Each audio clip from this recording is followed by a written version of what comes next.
1945, the war ended, but the silence that followed was not peace. Beneath the rubble of collapsing empires, intelligence agencies scavenged for knowledge more dangerous than bombs: secrets. Files vanished into sealed vaults, witnesses disappeared, and official records turned to ash. Yet fragments endured. Classified reports stamped with fading ink, recovered reels of distorted film, intercepted transmissions that refused to die in static. They told of projects hidden from history's light, of experiments that never reached the textbooks, and of missions erased before they were named. These are the stories buried beneath victory, where truth was the first casualty. Chapter 1. Operation Eclipse, the Files of Unit 99. In the final days of April 1945, as Allied artillery tore through the Rhine defences, a detachment of American intelligence officers from the OSS, Office of Strategic Services, was dispatched to Frankfurt under the directive Recovery and Securing of Technical Assets. The city lay in ruins, but deep beneath the shattered administrative quarter, they discovered something the war had never officially produced: a laboratory sealed behind a false wall in the basement of the former Reichsbahn Engineering Directorate. The steel door bore a single marking, an inverted eagle stamped with the number 99. According to the field report submitted by Major Thomas H. Calloway, the interior was partially scorched as if burned in haste. Several safes had been emptied, but one remained locked. Inside, investigators recovered magnetic tape spools, laboratory notebooks, and a thick folder labelled Eclipse, Stufe 3. The pages contained references to Plasma Energie Versuchsreihe and Magnetschirmvorrichtung, terms suggesting research in electromagnetic field propulsion. There was also a requisition sheet bearing the signature of SS Sturmbannführer Dieter Schenk, known to have headed the Schutzstaffel's Special Technology Branch under the codename Sonderkommando Morgenlicht. Cross-referencing captured German communications. Analysts found multiple encrypted transmissions between Frankfurt, Peenemünde, and an unnamed facility near Lake Constance. The messages included references to Brennpunkt Omega and Vossariengerät 5. When decrypted months later by British Section the 8th cryptologists at Bletchley Park, the text hinted at tests involving electrogravitic stabilization on prototype aircraft, technology decades ahead of any known wartime engineering. A debriefing note written by OSS technical advisor Dr. Henry Albright read simply, "Impossible if authentic." What happened next blurred the line between intelligence and silence. The recovered materials were flown to Paris, then to the OSS Research and Analysis Branch in Washington. Within weeks, all documentation related to Operation Eclipse was reclassified under Signal Corps jurisdiction. The lab in Frankfurt was demolished and its coordinates omitted from reconstruction maps. Major Calloway and his team were reassigned without explanation. His subsequent personnel file ends abruptly in 1947. The archived index to Eclipse Stufe 3 was struck through with a black bar, marked Transferred to Foreign Technology Division, Dayton, OH. In the decades that followed, no public mention of Unit 99 appeared in any declassified German or Allied records. Yet testimonies surfaced from former Wehrmacht technicians interned at Camp King near Oberursel. One, identified as Kurt Heinemann, claimed that Unit 99 was not an engineering corps but a collection service, men tasked with removing and safeguarding research assets before Allied capture. Heinemann mentioned 3 trains that departed Frankfurt between March and April 1945, bound for southern Bavaria. Their cargo manifests listed machine components, optical devices, and volatile materials. None of the trains were recovered. In 1952, a classified US Air Force memorandum referenced a historical engineering cache discovered near Friedrichshafen during NATO base expansion. Witnesses described 2 cylindrical containers, heavily corroded, each lined with copper shielding. The crates were transported to Wright-Patterson Air Force Base under armed guard. Destination marked, project sign, technical annex. Internal correspondence between the Air Materiel Command and the Department of Defense noted similarities between these artifacts and descriptions found in the missing Eclipse files. One phrase recurred, non-conventional energy propagation. Meanwhile, Soviet intelligence maintained their own theory. In 1993, following limited archive openings in Moscow, a GRU memorandum from 1946 was uncovered, describing Project Morgenlicht. the very name linked to Schenk's SS division. According to that file, Soviet field engineers encountered fragments of electromagnetic rotor housings near Rostock, allegedly part of a device dismantled before their arrival. Their report included a sketch, 3 concentric rings with vector annotations resembling magnetic field paths. The margin carried a handwritten note in Cyrillic. If this is real, the Americans already have it. Whether coincidence or continuity, internal US documentation continued to obscure the subject. When the Freedom of Information Act prompted the release of OSS archives in 1975, references to Eclipse were visible only as cross-filed index numbers without content. Deletion notices cited reclassification under Defense Technical Intelligence Program. One memorandum, dated 1951, summarized the official position. Unit 99, status unverifiable, files incomplete, operational outcomes undetermined, yet fragments leak. A retired US Army Signal Corps engineer, speaking anonymously in a 1989 BBC interview, recalled a test near Lake Constance in the spring of '46, supervised by personnel who didn't wear insignia.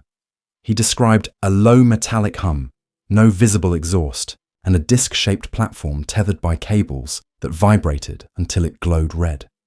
The recording of his statement was seized by Military Legal Counsel days before broadcast, and the BBC segment was never aired. Even now the trail persists in whispers.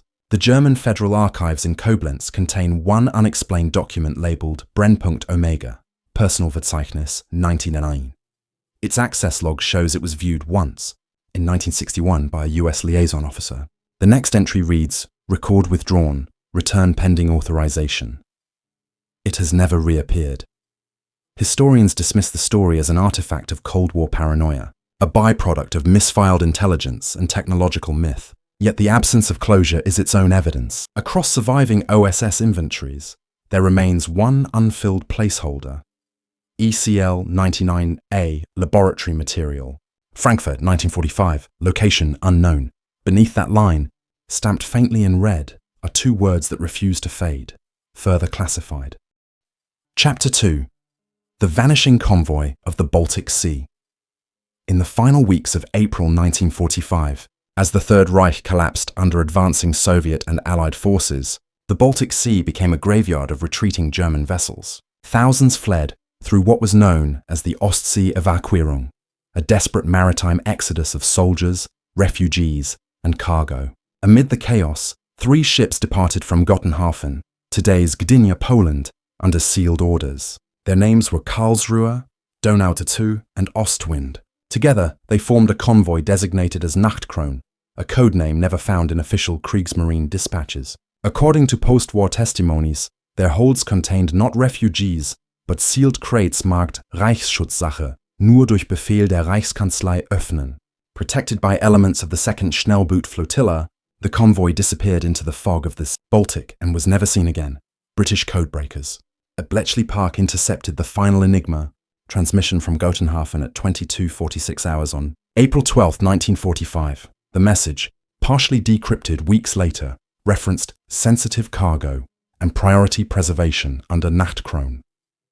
Naval historians note that by that date, most German shipping routes had already been cut off by Soviet submarines operating from the Gulf of Finland, yet no submarine claimed the sinking of vessels matching the Karlsruhe, Donau II, or Ostwind profiles. The Kriegsmarine's final operations log lists the Karlsruhe as departed, not confirmed lost. All further references were erased. The only trace surfaced in a post-war interrogation transcript from Admiral Karl Dönitz's staff. A junior logistics officer, Oberleutnant Franz Kappel, mentioned a special consignment overseen personally by SS Sturmbannführer Otto Frick of the Ahnenerbe, the Nazi research institute infamous for occult and archaeological projects. Kappel described 12 steel containers, each approximately 2 meters long, loaded aboard the Ostwind. He claimed the crates carried metallic substances and film canisters, accompanied by a courier bearing diplomatic credentials. When asked about their destination, Kappel hesitated, then answered, it was to be transferred under neutral supervision, possibly Sweden. British intelligence took this claim seriously enough to conduct post-war dives in 1947 near Bornholm Island. The divers, led by Lieutenant Commander Harold Vance of the Royal Navy's Submarine Research Division, recovered fragments of a German cargo vessel scattered across the seabed at a depth of 80 meters. The hull marking suggested it belonged to the Donau II. However, the wreck appeared to have been deliberately scuttled rather than sunk in combat. The divers noted several sealed compartments that had been cleanly cut open and emptied before submersion. In his field report, Vance wrote, "No signs of panic, no bodies, no personal effects. This was not flight, it was disposal." A second search conducted in 1951 by Soviet naval engineers reached different conclusions. Using early sonar mapping, they detected multiple metallic echoes north of Bornholm, too uniform to be natural formations. Soviet records, declassified briefly in 1991, refer to these anomalies as Object 27K, presumed wrecks of unknown tonnage, possibly cargo-bearing. The Soviet Navy ordered the site restricted, and all further expeditions were halted. When West German divers sought permission in 1978 to explore the same grid, they were denied access by both Danish and Soviet authorities. Unverified accounts from East German intelligence archives hint at an extraordinary explanation. In 1969, the Stasi's Department XX7 compiled a report titled Verschwundene Marineeinheiten, Operation Nachtkrone. Within it were recovered fragments of coded Kriegsmarine correspondence indicating that the Karlsruhe had been rerouted not towards Sweden, but toward a rendezvous point designated Hafenpunkt Theta, coordinates redacted. An appended note in Cyrillic, likely added by a Soviet liaison, claimed the convoy's true mission was the transfer of heavy water and uranium oxide for continuation of research in neutral territory. If accurate, this suggests Nachtkrone was not a simple evacuation but an attempt to preserve nuclear materials from the Reich's Experimental Weapons Division. What makes this more than rumor is a curious postscript found in the 1958 Bundesarchiv Index. An internal memorandum references the retrieval of sealed maritime containers bearing both SS and Ahnenerbe insignia, located 14 nautical miles south of Bornholm. The objects were described as cylindrical, with unusual lead shielding. Their contents were never publicly disclosed. When German journalist Helmut Krüger attempted to publish an article on the find in 1972, his publisher was reportedly pressured by federal authorities to suspend the story under national security grounds. Krüger later emigrated to Canada. He disappeared in 1980. While investigating archival records in Ottawa related to Operation Paperclip, modern sonar scans conducted by civilian research teams have occasionally reported unexplained shapes along the Baltic floor, resembling the dimensions of mid-1940s cargo hulls. In 2008, a Swedish dive company released blurry images showing what appeared to be a vessel lying intact at 90 meters, partially buried in silt. Its outline matched the Ostwind. Within a week, the company's official website retracted the claim, citing equipment malfunction and misinterpretation. Unofficial sources alleged that their data logs had been seized by military authorities, citing maritime sovereignty laws. Eyewitness accounts from fishermen in the region persist. They speak of nets tearing on sharp, artificial structures, and of compasses spinning wildly within a narrow radius north of Bornholm. In 1979, a classified East German oceanographic study recorded electromagnetic disturbances consistent with decaying metallic alloys. The readings repeated cyclically, almost as if powered by residual charge. The report's final line, handwritten in the margin, reads, "Objects active, not natural origin." The mystery of the Nachtkrone convoy endures in silence, its traces scattered through fragmented records and half-buried testimony. The Baltic Sea keeps its secrets well. Corrosion and time erase evidence faster than history can pursue it. But every generation, divers return to those coordinates, still drawn by that same riddle whispered in forgotten codebooks. 3 ships that left port under the Reich's dying sun vanished without distress call or trace, carrying a cargo no one was ever meant to find. Chapter 3. The Ghost Station Beneath Berlin. In the spring of 1947, 2 years after Berlin fell, British engineers of the Royal Engineers Corps were assigned to reconstruct damaged sections of the city's U-Bahn system. Their focus was a stretch of tunnel between Potsdamer Platz and Leipziger Platz, one of the deepest in the network, sealed since the Battle of Berlin. The team's official mandate was straightforward: reopen the line for supply transport to the British sector. But within a week, progress halted. The workers had struck a wall, literally. Behind layers of brick and steel, they found a sealed platform with no corresponding entry on any pre-war map. Etched faintly into the concrete arch were the characters U13, a designation that did not exist in any transit records. When the wall was breached, a stale metallic odor filled the air. The platform beyond was perfectly preserved. Benches overturned, a cracked timetable frozen at April 1945, and signs bearing both German and Cyrillic letters. Most curious were the devices scattered across the tiled floor, rusted radio transmitters, their dials labelled in Russian. Lieutenant Harold Mercer, overseeing the excavation, filed his initial report under the title Subterranean Anomaly, Sector C. Within days, British military police sealed the site and diverted all Labour units elsewhere. The incident disappeared into classified correspondence between the Control Commission for Germany and MI6 under the file name Operation Chalkline. The first formal inspection occurred in May 1947. 2 officers from British intelligence, accompanied by a Soviet liaison from the Kommandatura, descended into the chamber. They discovered a partitioned operations room behind the main platform, its walls lined with steel shelving and a central table covered in decayed papers. Among them was a document folder bearing both the Gestapo insignia and the emblem of the NKVD. The file title, typed in fading ink, read Gemeinschaftliche Sicherheitseinheit U-Bahn-Stellung 13 Mien, Joint Security Unit Subway Position 13. It was dated February 1945. The folder contained communiques between SS Sturmbannführer Karl Mohr of the Gestapo's counter-espionage branch and an NKVD officer, identified only as Captain V. Karpov. The letters discussed the management of sensitive prisoners and continuity operations. Following city collapse, the implication was staggering. Even before Berlin fell, German and Soviet intelligence may have coordinated under a secret framework to secure individuals or data deemed valuable by both sides. This alliance had no precedent in the official wartime narrative. Over the next decade, access to the site shifted hands repeatedly. In 1949, the emerging border between East and West Berlin split administrative control, and Soviet authorities assumed responsibility for the tunnel sector. All records concerning U-Bahn-Stellung 13 were removed from British files, replaced by a notation: transferred to Soviet custody, restricted. For nearly 40 years, nothing more was heard. Then, in 1987, the Berlin City Planning Office initiated a structural survey to evaluate long-abandoned tunnels. Among the participants was civil engineer Marcus Weber, whose subsequent testimony, preserved in a private archive, reopened the mystery. According to Weber, their instruments began registering unexplained electromagnetic interference as they approached the old Potsdamer corridor, sharp pulses repeating at 10-second intervals. When they traced the readings, they led directly to the coordinates of the sealed ghost station. Weber's team drilled through the concrete barrier to install a camera probe. What they saw defied expectation. The interior remained lit by dim emergency bulbs, still powered by a line that had long been disconnected from the grid.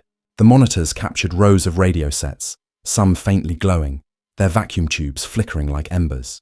There were no visible power generators. Alarmed, the engineers withdrew and reported their findings. The following week, the East German Ministry for State Security, Stasi, arrived unannounced, seized the footage, and sealed the tunnel permanently. Weber and his colleagues were ordered to sign non-disclosure agreements. He emigrated to West Germany 2 years later and, in an interview recorded shortly before his death, recounted hearing a low-frequency hum that didn't stop, as if the walls were alive. Additional fragments surfaced after the fall of the Berlin Wall. Declassified Stasi files recovered from Normanenstrasse headquarters contained references to Objekt Straße Berlin, described as an ongoing signal anomaly of indeterminate origin. One attached memo warned, no excavation, suspected residual Soviet infrastructure, frequency consistent with cipher channel transmissions. A technical appendix listed precise frequencies, 7.13 MHz shortwave, pulsing irregularly every 8 to 10 seconds. Strikingly, these matched intercept logs recorded by British listening posts in 1946 under the same frequency range. The repetition of the number 13 appeared deliberate, perhaps symbolic, perhaps operational. In 1992, during renovations for Berlin's unified metro system, workers rediscovered the sealed access shaft. By then, The old tunnel network was being modernized, and any relics of the Cold War were deemed safety hazards. The Municipal Transport Authority authorized demolition of non-functional sections. However, when contractors attempted to breach the chamber once again, several workers reported acute disorientation and nausea, accompanied by interference in nearby radio devices. The site foreman halted operations. Hours later, the shaft was filled with reinforced concrete without inspection. The incident was not logged in public records. What remains are fragments, photographs, declassified memos, oral accounts, none of which can be reconciled into a single coherent explanation. Some researchers, such as historian Dr. Elena Gruber of the Humboldt Institute, argue the chamber was a covert wartime intelligence hub used jointly during the chaotic final months of 1945 to coordinate prisoner exchanges between Gestapo and NKVD agents seeking survival. Others, like independent investigator Jan Holtz, claim it functioned as a relay for clandestine communications continuing into the Cold War, an unmanned broadcast node kept operational by automated circuits buried deep beneath the Capitol. The more speculative suggests that whatever powered those devices was not conventional electricity. The 1987 interference recordings, analyzed decades later, revealed harmonic patterns resembling coded transmissions rather than random noise. When decoded through frequency mapping software, the output formed repeating alphanumeric sequences. U13, aktiv, Überwachung fortgesetzt. Translation, U13 active, surveillance continued. Officially, U-Bahn-Stellung 13 does not exist. No map lists it, no transport authority acknowledges its construction, and no post-war government admits to operating such a joint intelligence post. Yet within Berlin's underground archives, engineers whisper of a dead zone beneath Potsdamer Platz, where compasses falter and microphones capture faint static shaped like voices. For those who venture near the old tunnels at night, the story persists, a low hum beyond the concrete, rhythmic, mechanical, patient, a ghost that broadcasts even now from beneath the city's foundations, repeating signals no one dares answer. Chapter 4. Project Glass. Veil. The Lost Film Reels. In early March 1953, a small unmarked parcel arrived at the US Embassy in Bern, Switzerland. It contained 3 canisters of 16mm film, accompanied by a brief typed note in German for the record that was never meant to be kept. Glasvorhang. The sender's identity was listed as A. Richter, a name that yielded no embassy or intelligence trace. The package was forwarded to Washington under diplomatic pouch classification and logged into the CIA's Technical Services Division inventory as recovered material, unverified access origin. Within 2 weeks, its contents were reclassified under the internal file name Project Glass Veil. The reels, when projected in a controlled environment at Langley's Secure Viewing Annex, displayed black and white footage of what appeared to be a military testing ground outside Prague, circa 1944. The images were grainy but consistent with German film stock of the period. Agfa nitrate, type R.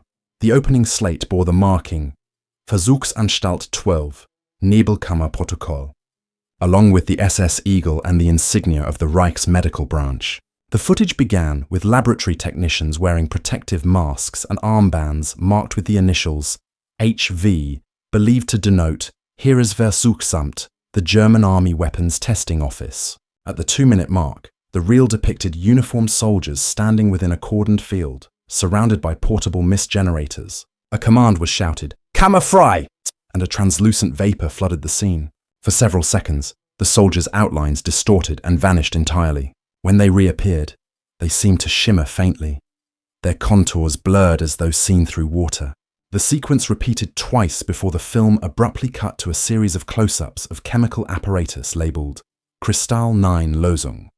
In the bottom corner of one frame, a handwritten date was visible, 18/002/44. Initial analysis by CIA film technicians suggested exposure anomalies, possible double exposure or chemical degradation, but frame-by-frame inspection contradicted this. The background landscape shifted slightly during the subject's disappearance, implying genuine spatial distortion rather than simple optical trickery. A memo by Dr. Robert Lewin, chief photographic analyst, concluded, "If authentic, indicates transient light refraction or localized lensing effect consistent with extreme heat mirage, but environmental conditions do not support this. His recommendation: forward to scientific intelligence for review. The film was subsequently handled under tight compartmentalization. Only 6 personnel viewed all 3 reels, including 2 technical advisors formally attached to Operation Paperclip's scientific intake. 1. Identified as Dr. Werner Neumann, a former chemical physicist from IG Farben, was said to have reacted visibly upon seeing the footage. His only recorded comment: "We stopped because we succeeded." 2 days later, Neumann was reassigned to Fort Detrick, Maryland. His personnel file ends abruptly in 1955 with the notation, "Status, administrative closure." Parallel Soviet interests soon emerged. Declassified KGB archives released after 1991 include references to Project Nebelkammer, a wartime experiment conducted by SS medical units near Prague, focusing on photoreactive aerosols for optical distortion. A 1946 GRU intelligence assessment mentions similar materials recovered by American counterparts and speculates on potential applications for tactical concealment or light diffusion. It concludes with an unusual statement: Western archives retain film evidence, possible continuation. According to internal CIA registry logs, the reels were transferred in 1958 to the Defense Research and Engineering Directorate for further analysis. An accompanying memo stamped "Confidential, Eyes Only" bore the signature of Brigadier General George C. McNulty. The subject line read, "Evaluation of Axis Photonic Countermeasure Material." Within months, all references to glass veil were removed from declassification indexes. When a Senate Oversight Committee requested documentation in 1961, the agency replied that no such project is known or recorded. Yet a single entry survived in an archival microfilm roll misfiled under Foreign Technology Division correspondence, labeled simply GV62, returned to Langley Vault. What happened in 1962 remains unclear. A declassified FBI field report from July of that year refers to the disappearance of Dr. Martin Feld, a consultant physicist working for the RAND Corporation. Feld was last seen in Langley's technical lab the day before the glass veil reels were checked out for duplication. His apartment in Arlington was found undisturbed. His car remained parked outside the facility. His security badge was recovered inside a viewing booth next to a disassembled projector. The reels themselves were missing. A week later, a brief internal communication from CIA Director John McCone to Defense Secretary Robert McNamara noted, "Pending matter from Technical Services, GV, resolved. Containment satisfactory." Rumors within the intelligence community persisted for decades. In 1979, during a Freedom of Information review, archivists discovered partial stills from the lost reels embedded within unrelated chemical warfare documentation. The images showed figures partially dissolved into white glare, their bodies bending light as if submerged. The frames bore handwritten captions. Phase 2. Field adaptation. Attempts to trace the photographer or origin failed. Every person listed on the original 1953 review log was either deceased or unlocatable. Technical experts who later studied these fragments offered conflicting interpretations. Some claimed the distortion could be replicated with high-frequency stroboscopic lighting and silver-based aerosol. Others noted the uniformity of displacement patterns, suggesting something more complex, a deliberate experiment in manipulating refractive indices using vaporized metallic compounds. One internal memo, authored by a defense intelligence physicist, speculated that the experiment might have involved mercury vapor plasma, producing temporary invisibility through active cloaking by light diffusion. The memo's conclusion was concise: unverified. Further pursuit politically undesirable, the story of Project Glass Veil faded into rumor. Yet every decade, traces reappear. An anonymous photograph auctioned in Geneva depicting blurred soldiers. A fragment of film nitrate recovered from a Cold War archive labeled Prague Trials 44. A typed note from an unknown sender reading only, "It worked. You just didn't look long enough." No complete copy of the film has ever surfaced. The canisters logged under CIA inventory reference GV1, GV2, GV3 remain missing. When Langley's archivists performed a comprehensive audit in 2001, the entry was finally deleted, marked non-existent material per 1962 review. Still, Those who viewed the surviving stills described the same haunting detail. Amid the haze of dissolving light, one soldier turns briefly toward the camera, his face half erased, his eyes reflecting the frame itself, as if he's watching from the other side of the film. Chapter 5. The Siberian Relay. Shadow of Operation Silver Fox. In the summer of 1941, under the northern sun that never quite set, German and Finnish forces launched Operation Silver Fox, a joint offensive aimed at capturing Murmansk and cutting the Soviet Union's Arctic supply lines.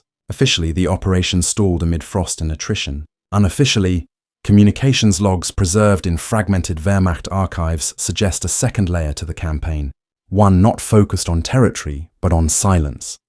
Intercepted field orders from the 7th Mountain Division, dated July 14, 1941, refer to Raven 3 and Kolyma, call signs absent from any operational directory. The corresponding cipher pad, recovered decades later from a Finnish intelligence bunker in Rovaniemi, contains coordinates far east of the front, deep into Siberia, beyond the Ural transmission grid. A marginal note, written in Scharführer shorthand, reads, Empfang bestätigt. Weiterleitung aktiv. Reception confirmed. Relay active. At the time, both Axis and Soviet units were constructing experimental listening posts to monitor high-frequency radio traffic. Yet these coordinates pointed to terrain utterly devoid of infrastructure, permafrost, taiga, and nothing else. When Soviet counterintelligence, SMERSH, reviewed captured German equipment after the war, they catalogued prototype receivers calibrated to a wavelength inconsistent with any known broadcast. The purpose was unclear, but post-war GRU analyses would refer to the site simply as Object Seaver 12. By late 1942, Silver Fox had collapsed. The Germans retreated, their Arctic lines severed. Still, transmissions on the 10.8 MHz band persisted. Allied monitoring stations in Scotland and Canada intercepted bursts of Morse code repeating at irregular intervals, too structured to be natural, too random to decode. The British WWII service labelled them Siberian bursts, suspecting a Soviet weather relay. The pattern ceased in 1944, only to resume 10 years later during the height of the Cold War. Declassified fragments from the US Air Force's Project Wrangle show that by 1954, analysts had triangulated intermittent signals emanating from an uninhabited valley near the Kolyma River basin. The transmissions used a format identical to wartime Wehrmacht field codes. The messages repeated every 72 hours, containing no discernible message except 3 repeating phrases. Auftrag weiter. Mission continues. Eis bleibt. The ice remains. Raven active. Soviet sources corroborate the anomaly. An internal KGB memorandum dated 1958 describes persistent Axis format radio bursts from uninhabited coordinates, believed remnants of automated equipment, buried beneath permafrost. A footnote warns that attempts at excavation have failed due to magnetic disruption and localized radiation spikes. The team dispatched to investigate, codenamed Expedition Vostok 17, vanished en route. Their aircraft was later found 200 kilometers off course, instruments frozen mid-operation. The official explanation was navigational failure. In 1963, a joint US-Soviet technical exchange on polar research briefly mentioned the Kolyma Echo.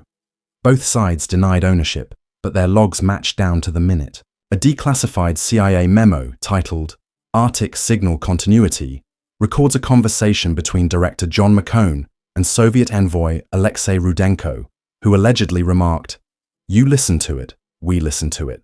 It never stops." The file ends with a note in the margin. Source pre-1945, still transmitting. Researchers who later studied the signal found it impossible to triangulate precisely. The transmissions seemed to drift, hopping between narrow bands, sometimes splitting into harmonics across the electromagnetic spectrum. When filtered through spectrographic analysis, faint human-like rhythms emerged, repetitions resembling speech cadences but lacking linguistic content.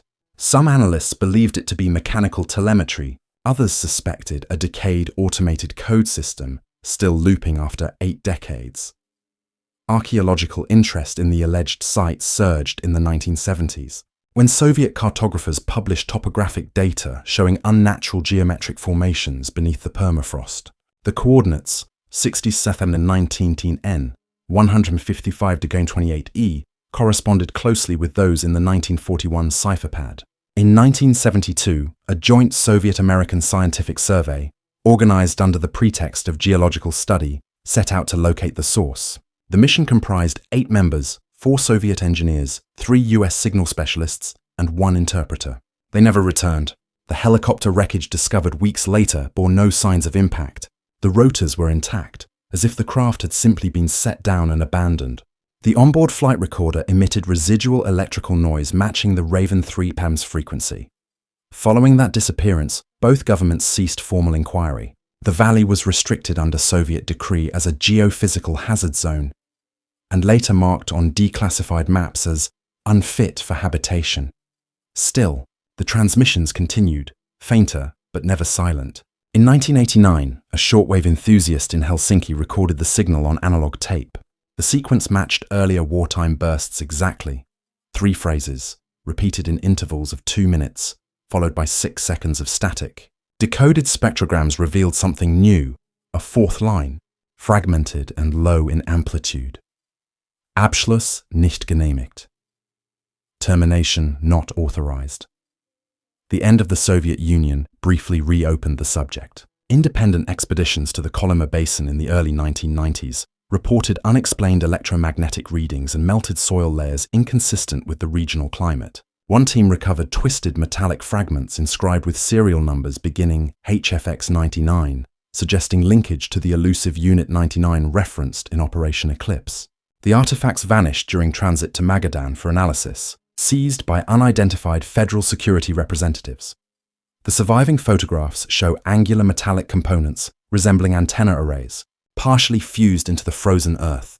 In 2004, the Russian Federal Space Agency briefly acknowledged a legacy transmission anomaly during a press inquiry, but denied any military significance.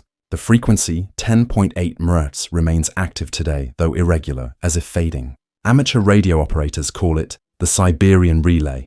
It's signal detectable across the northern hemisphere during magnetic storms. To this day, it repeats the same phrase sequence in perfect Morse rhythm, untouched by interference, unaltered by time. Whether it is a relic of a lost German outpost, an automated Soviet experiment, or something left intentionally looping by human design, no one knows. What is known is that it never ceased. Every attempt to locate the transmitter has ended in silence or disappearance. And amid the polar static, one message endures, its meaning frozen yet unmistakable. Eis bleibt. Auftrag weiter. The ice remains. The mission continues. For 80 years, the files remained scattered, redacted, or buried under layers of misdirection. But the patterns never disappeared, only shifted. Operation Eclipse, Nachtkrone, U-Bahn-Stellung 13, Glass Veil, the Siberian relay, each isolated, each denied, yet each whispering the same hidden rhythm beneath the surface of history. The war ended on paper, but its shadow still breathed through coded frequencies, through the sealed rooms and forgotten experiments that refused to die. Somewhere between the ink of classified reports and the static of the shortwave, something persists, unfinished, unacknowledged, watching. And if the records uncovered so far are fragments, the question remains, how many others are still waiting to be found?